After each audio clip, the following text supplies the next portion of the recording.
Assalamualaikum warahmatullahi wabarakatuh. Om Swastiastu, salam kebajikan, namo buddhaya, salam Pancasila. Kita jumpa kembali di program pendidikan guru penggerak. Kali ini kita akan berbagi tentang tugas koneksi antar materi. Baik, pada teman-teman calon guru penggerak, semoga tetap sehat, semangat terus supaya kegiatan ini dapat kita selesaikan dengan sebaik-baiknya.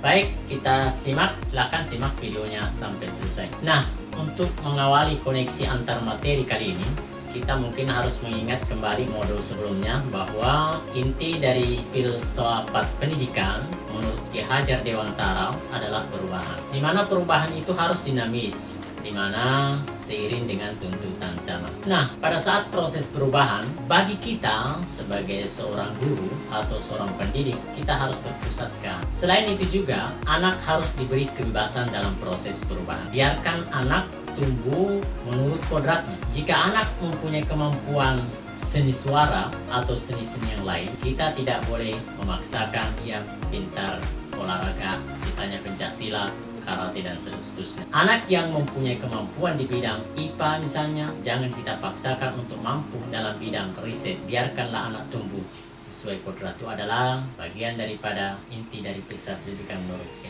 Hajar Dewantara. Saat ini sebenarnya sangat erat hubungannya. Karena kenapa? Kemampuan siswa sangatlah berbeda-beda. Dengan memberi kesempatan kepada siswa untuk memilih dan mengembangkan apa yang dia inginkan, minat dan bakatnya, Hajar Dewantara menjelaskan bahwa tujuan pendidikan itu adalah menuntun segala kodrat yang ada pada anak agar mereka dapat mencapai keselamatan dan kebahagiaan yang setinggi-tinggi, baik sebagai manusia maupun sebagai anggota masyarakat. Nah, oleh sebab itu, pendidik sebenarnya hanya dapat menuntun tumbuh atau hidupnya kekuatan kodrat yang ada pada anak agar dapat memperbaiki lakunya, bukan dasar hidupnya dan tumbuhnya kekuatan kodrat. Kita masih ingat bahwa dalam menuntun laku dan pertumbuhan kodrat anak, mungkin kita masih ingat bahwa Ki Hajar Dewantara mengibaratkan peran pendidik sebagai seorang petani atau tukang kebun. Anak-anak itu seperti biji tumbuhan yang disemai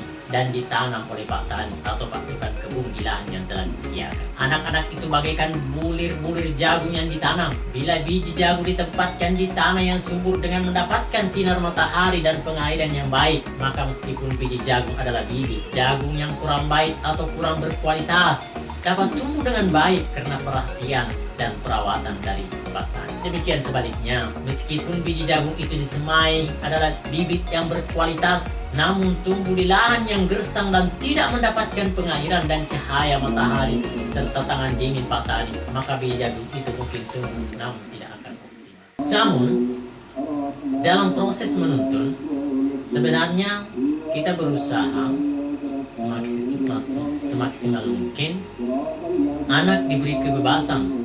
Namun kita sebagai pamong dalam memberi tuntunan dan arahan agar anak tidak kehilangan arah dan membahayakan diri. Kita sebagai seorang pamong bisa memberikan tuntunan, dapat memberikan tuntunan agar anak dapat menemukan kemerdekaannya dalam belajar. Anak juga secara sadar memahami bahwa kemerdekaan dirinya juga mempengaruhi kemerdekaan anak lain. Oleh sebab itu, tuntutan seorang guru mampu mengelola dirinya untuk hidup bersama dengan masyarakat lain atau orang lain, menjadi manusia dan anggota. Mungkin ada satu kalimat atau satu kata yang mungkin yang mendorong kita untuk mencoba bagaimana kita menjadi seorang pendidik, berpihak kepada anak dan memberi kebebasan kepada anak. Dikatakan bahwa serupa seperti para pengukir yang memiliki pengetahuan mendalam tentang keadaan kayu, jenis-jenisnya, keindahan ukiran, dan cara-cara mengukirnya. Seperti itulah seorang guru seharusnya memiliki pengetahuan mendalam tentang seni mendidik. Bedanya, guru mengukir manusia yang memiliki hidup, lahir, dan batin. Sebagai pendidik, kita tentu menyadari bahwa setiap anak adalah unik dan memiliki kodratnya masing-masing. Nah, tugas kita sebagai guru adalah bagaimana menyediakan lingkungan belajar yang memungkinkan setiap anak untuk dapat tumbuh dan berkembang secara maksimal sesuai dengan kodratnya masing-masing, dan memastikan bahwa dalam prosesnya anak-anak tersebut merasa selamat dan bahagia. Nah, setiap siswa atau murid yang duduk di kelas kita adalah individu yang unik, dan inilah yang seharusnya menjadi dasar dari praktek-praktek pembelajaran yang kita lakukan di kelas dan di sekitar. Yang perlu kita perhatikan bahwa murid mempunyai keberagaman. Bisa saja keberagaman itu berupa murid-murid kita yang berasal dari keluarga yang kurang mampu, yang tidak dapat mengakses teknologi dari rumah sehingga tidak bisa berpartisipasi dalam pembelajaran daring misalnya. Mungkin keberagaman yang lainnya seperti murid-murid yang memiliki kesulitan memahami bahasa yang digunakan di kelas karena ia murid yang baru pindah dari daerah lain. Mungkin juga keberagaman yang lain, murid-murid yang bosan karena ia sebenarnya telah menguasai keterampilan yang diajarkan sehingga pembelajaran tidak menantang lagi untuknya.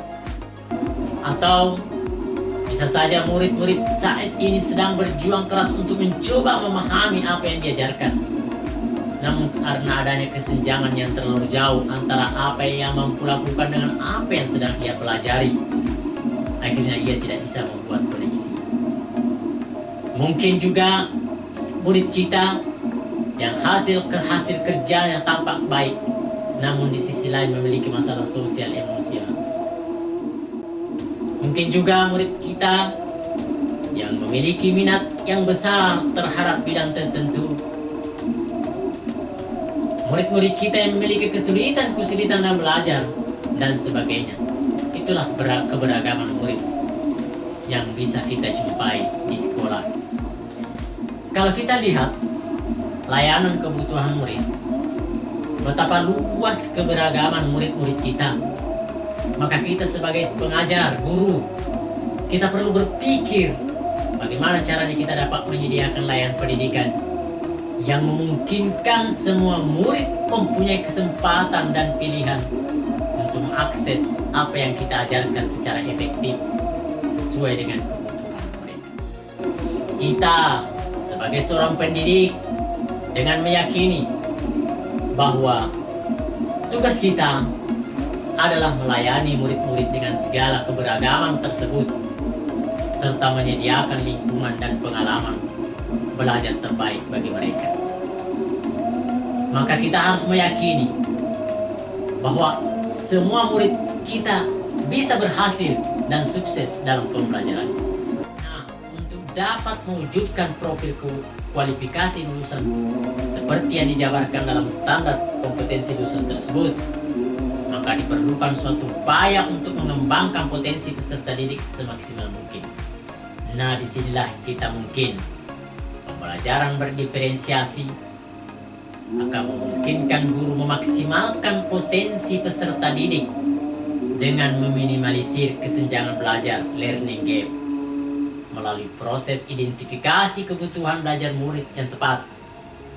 Lewat pembelajaran berdiferensiasi ini, tidak hanya berkembang potensinya secara maksimal, namun proses pembelajaran juga akan lebih memberikan banyak ruang bagi murid untuk membuat dan menentukan pilihan dan memberikan suara sehingga proses belajar akan menjadi lebih menyenangkan. Tomlinson tahun 2001 dalam bukunya yang berjudul How to Differentiate Instruction in Mixed Ability Classroom menyampaikan bahwa kita dapat mengkategorikan kebutuhan belajar murid paling tidak berdasarkan 3 aspek. Ketiga aspek tersebut adalah kesiapan belajar, yang kedua minat murid, dan yang ketiga adalah profil belajar murid. Sekarang kita masuk ke pengertian pembelajaran berdiferensiasi. Pembelajaran berdiferensiasi adalah usaha guru untuk menyesuaikan proses pembelajaran di kelas untuk memenuhi kebutuhan belajar individual murid. Menurut Tomlinson, pada tahun 1999 pada halaman 14, dalam kelas yang mengimplementasikan pembelajaran berdiferensiasi, seorang guru melakukan upaya yang konsisten untuk merespon kebutuhan belajar murid. Melakukan pembelajaran berdiferensiasi bukanlah berarti bahwa guru harus mengajar dengan 32 cara yang berbeda untuk mengajar 32 orang siswa atau murid. Bukan pula berarti bahwa guru harus memperbanyak jumlah soal untuk muridnya lebih cepat bekerja dibandingkan yang lain. Pembelajaran berdiferensiasi juga bukan berarti guru harus mengelompokkan pintar dengan yang pintar dan yang kurang dengan yang kurang. Bukan pula memberikan tugas yang berbeda untuk setiap anak. Pembelajaran berdiferensiasi bukanlah sebuah proses pembelajaran yang semrawut, chaotic, atau yang gurunya kemudian harus membuat beberapa perencanaan pembelajaran sekaligus, di mana harus berlari ke sana kemari untuk membantu si A, si B, atau si C dalam waktu yang bersamaan. Bukan. Guru tentu bukanlah malaikat bersayap. Bukanlah manusia super. Bukanlah manusia super yang seperti digambarkan dalam film Marvel, Superman, Batman. Guru bukanlah kita seperti itu, yang bisa kesana kemari untuk berada di tempat yang berbeda-beda dalam satu waktu dan memecahkan semua permasalahan. Nah, pertanyaannya sekarang, kalau begitu, seperti apa sebenarnya pembelajaran berdiferensiasi itu? Pembelajaran berdiferensiasi adalah serangkaian keputusan masuk akal common sense yang dibuat oleh guru yang berorientasi kepada kebutuhan murid. Nah, keputusan tersebut terkait dengan yang pertama adalah, ini berkaitan dengan keputusan seperti yang disampaikan tadi. Pembelajaran berdiferensiasi adalah serangkaian keputusan. Yang pertama adalah kurikulum yang memiliki tujuan yang pembelajaran yang didefinisikan secara jelas. Bukan hanya guru yang perlu jelas dengan tujuan pembelajaran, namun juga murid-muridnya. Kemudian kedua, keputusan bagaimana guru menanggapi atau merespon kebutuhan belajar muridnya. Bagaimana guru akan menyesuaikan rencana pembelajaran untuk memenuhi kebutuhan belajar muridnya tersebut. Misalnya, apakah ia perlu menggunakan sumber yang berbeda, cara yang berbeda, dan penugasan serta penilaian yang berbeda. Yang ketiga, bagaimana guru menciptakan lingkungan belajar yang mengundang murid untuk belajar dan bekerja keras untuk mencapai tujuan belajar yang tinggi. Bagaimana guru memastikan setiap murid kelasnya tahu bahwa akan selalu ada dukungan untuk mereka di sepanjang proses belajar mereka. Kemudian yang keempat adalah manajemen kelas yang efektif. Bagaimana guru menciptakan prosedur, rutinitas, metode yang memungkinkan adanya fleksibilitas, namun juga struktur yang jelas, sehingga walaupun murid melakukan kegiatan yang mungkin berbeda-beda, namun kelas tetap dapat berjalan secara efektif. Kemudian keputusan yang lainnya adalah penilaian berkelanjutan.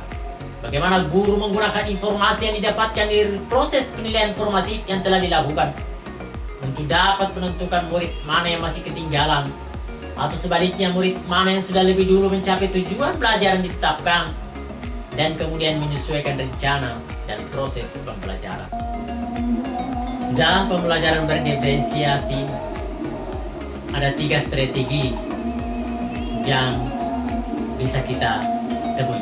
Yang pertama adalah diferensiasi konten. Sebenarnya diferensiasi konten adalah merupakan materi atau informasi yang akan kita ajarkan ke siswa. Kemudian konten dapat kita bedakan berbagai tanggapan terhadap kesiapan minat dan profil belajar siswa maupun kombinasi dari ketiganya. Kita sebagai guru perlu menyediakan bahan dan alat atau materi dan media pembelajaran sesuai dengan kebutuhan belajar siswa. Kemudian yang kedua adalah diferensiasi proses. Apa itu diferensiasi proses? Sebenarnya proses menekankan pada bagaimana siswa dapat memahami atau memaknai apa yang dipelajari. Sebenarnya diferensiasi proses dilakukan dengan cara menggunakan kegiatan berjenjang atau bertahap. Menyediakan pertanyaan pemandu atau challenge yang perlu diselesaikan di sudut-sudut minat. Membuat agenda untuk siswa. mengembangkan kegiatan beragam dan tidak monoton. Kemudian yang ketiga adalah diferensiasi produk. Diferensiasi produk merupakan menampilkan dan mendemonstrasikan hasil pekerjaan siswa kepada guru. Bisa berupa proyek. Dalam produk diberikan meliputi dua hal, yaitu memberikan challenge dan keragaman atau variasi, serta memberikan siswa pilihan bagaimana mereka dapat mengekspresikan pembelajaran yang diinginkan. Nah, dalam pembelajaran berdiferensiasi, kita tentunya akan mendapatkan tantangan dan hambatan. Saya secara pribadi, ketika mencoba menerapkan pembelajaran berdiferensiasi, saya ibaratkan berada dalam gua yang gelap gulita. Saya tidak bisa menentukan ke arah mana saya harus keluar. Tetapi melalui pembelajaran yang sudah kita lakukan melalui CGP, Pendidikan Guru Penggerak Hidup, sedikitnya saya sudah mendapatkan lentera bagaimana menerapkan pembelajaran berdiferensiasi. Cuman guru harus tetap dapat bersikap positif. Nah, untuk dapat bersikap positif, walaupun meski banyak tantangan dalam penerapan pembelajaran berdiferensiasi itu, apa yang harus kita lakukan? Kita harus terus belajar dan berbagi pengalaman dengan teman sejawat lainnya. Jika kita mempunyai masalah yang sama dengan teman yang lain, membentuk learning community. Kita bisa saling mendukung dan memberi semangat dengan teman-teman menerapkan apa yang sudah kita peroleh walaupun belum maksimal. Kita harus tetap berusaha untuk melakukan evaluasi dan memperbaiki semua proses pembelajaran yang sudah diterapkan. Kita tidak boleh putus asa. Kita harus tetap semangat untuk menerapkan pembelajaran berdiferensiasi.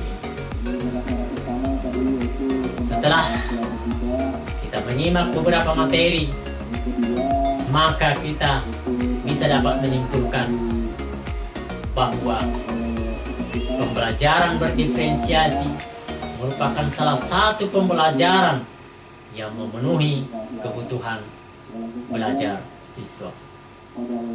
Demikian koneksi antara materi kali ini. Semoga bermanfaat. Assalamualaikum warahmatullahi wabarakatuh.